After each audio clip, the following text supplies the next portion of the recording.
Bonjour Lucie. Bonjour. Alors là, on est en direct live de la dernière journée de formation menée des projets d'innovation et de transformation par le Design Thinking à Paris. Et Lucie, j'aimerais savoir qu'est-ce qui t'a poussé à suivre cette formation? Quels étaient tes objectifs de départ? Alors moi, ça fait une quinzaine d'années que je suis consultante dans les études qualitatives, donc je maîtrisais bien le volet compréhension des besoins de l'utilisateur, la toute première partie du diamant, l'immersion. Mais j'avais envie de connaître les autres facettes pour pouvoir vraiment mieux accompagner mes clients qui ont des projets d'innovation, vraiment maîtriser toutes les étapes. Et voilà, c'était mon objectif. Alors maintenant que tu as bien avancé dans la formation, est-ce que tu peux nous raconter un petit peu comment ça se passe et qu'est-ce que tu as le plus apprécié? Alors, comment ça se passe? Ben, c'est très, très structuré. On suit vraiment le principe des doubles diamants. Donc, du coup, on a une phase d'onboarding, d'abord un petit peu pour faire connaissance en ligne avec les autres participants. On était une petite équipe de 6. Donc, ça, c'était très bien pour un peu rappeler le timing, les différents moments clés de notre parcours.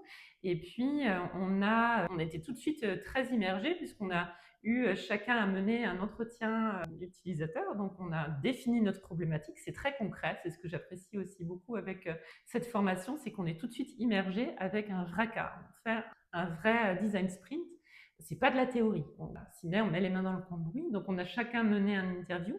Et dès le premier jour, on était tout de suite dans le feu de l'action puisqu'on a dû débriefer de nos interviews et tout de suite rentrer dans le vif du sujet, étape par étape, avec donc toujours avec des phases d'idéation, d'autres phases plus disruptives, bref, en suivant vraiment tout un fil. Et ce que j'ai trouvé intéressant, c'est que tout fait sens. Chaque outil vient s'agencer dans une suite logique dont on comprend très rapidement le sens. C'est très structuré. Je suis ravie de faire ça avec Emi Digital parce que je trouve que c'est aussi très généreux dans l'approche, c'est-à-dire tout est partagé. On a accès à un drive, on peut retrouver toutes les ressources, on peut poser des questions. Donc c'est très bienveillant et très immersif. Et on a eu tout de suite une très belle dynamique collaborative au sein du groupe. Donc ça a permis de voir aussi toute la richesse de l'intelligence collective et à quel point on va loin quand on est ensemble. Et comment tu penses appliquer tes compétences acquises après la formation? Je réfléchis déjà, un peu au fur et à mesure de la formation, comment je pourrais implémenter ça. Proposer peut-être un design sprint à certains clients, ou alors s'en inspirer, par exemple, dans certains focus group où on a besoin de davantage mobiliser la créativité des participants, peut-être reprendre quelques outils qu'on a utilisés comme le Lego Serious Play ou d'autres petits outils qui permettent de générer des idées créatives qui sont très utiles. Donc c'est pour moi aussi une manière d'étendre ma boîte à outils méthodologique. Et oui, de varier en fait la façon dont tu accompagnes tes clients, de Exactement, revoir un peu tes méthodes et exactement, de diffuser l'esprit du design thinking. absolument. Ouais. J'en vois vraiment, pour le vivre, j'en vois vraiment toute la puissance. Et du coup, je pense que je prêchais la bonne parole à mon retour parce que je trouve qu'il y a beaucoup de clients qui gagneraient vraiment à faire un design sprint. Parfait.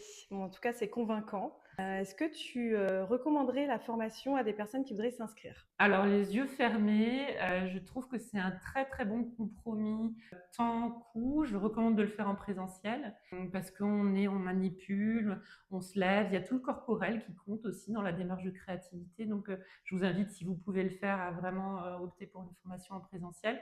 Je trouve que 3 jours, c'est bien. C'est très intense. C'est plus que 3 jours puisqu'il y a ce travail un peu en amont à faire. Mais du coup, on perd pas de temps. On est vraiment dans l'efficacité sans être non plus dans un timing trop tellement speed qu'on en perd le fil. Enfin, je trouve que vraiment la maîtrise du timing est là. Et oui, je recommande vraiment cette formation. Enfin, elle est vraiment très pratique et vous pourrez en repartir et c'est actionnable. Vous pouvez tout de suite implémenter certaines choses dans votre entreprise. Bah, merci Lucie. Là, on va terminer notre dernière demi-journée. Et aussi, je te souhaite bah, beaucoup de réussite pour le passage de Merci, l'assertif que merci, tu merci. passeras après la formation. Exactement. Merci Merci. beaucoup.